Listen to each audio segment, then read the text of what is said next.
Kalanggaman, Palawi at Pico del Oro. Isa lang ho yan sa mga sumisikat na pasyalan sa Pilipinas. Silipin po natin yung mga lugar na yan at narito ang ating summer gimmick na mga youth-scooper natin. Sa sobrang dami ng magagandang tanawin sa Pilipinas, kahit buong taon mo araw-arawin ang pamamasyal, hinding-hindi ka mauubusan ng mga pupuntahang lugar. Aakalain mong kuha sa ibang bansa ang mga litratong ito ni youth-scooper Almar Lupenario. Pero alam nyo ba na matatagpuan yan sa isa sa pinakahilagang bahagi ng bansa na Palawi, Cagayan? Mapapangaka na lang sa ganda ng ruins by the beach dito. Very breathtaking naman ang mga views sa Kalanggaman Beach sa Leyte. Sa mga litratong ito ni youth-scooper Cons Paubsanon Jr., kitang-kita ang mga puting dalampasigan na nagsisilbing getaway to the paradise. Patuloy lang ito na walang trahedyang makabubura sa ganda ng kanilang probinsya. Kung trip namang magpalamig, syempre, unang puntahan riyan ang Benguet. Diyan nga nag-summer getaway ang barkada ni youth-scooper Hedrick Lee Cusi.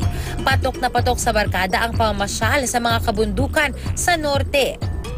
Memories that will last a lifetime naman ang babaunin ni youth-scooper Jane Edora matapos nilang mamasyal sa Anawangin Cove sa Zambales.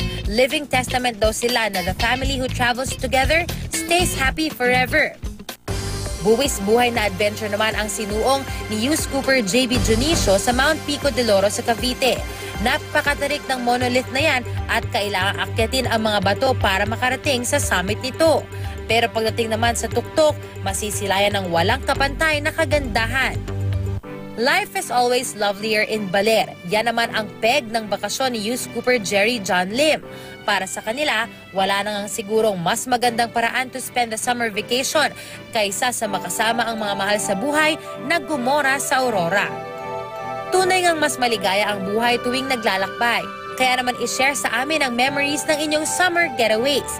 Isend lamang ang mga pictures and videos sa youscoop@gmanews.tv. Para sa unang balita, Isa Reyes reporting.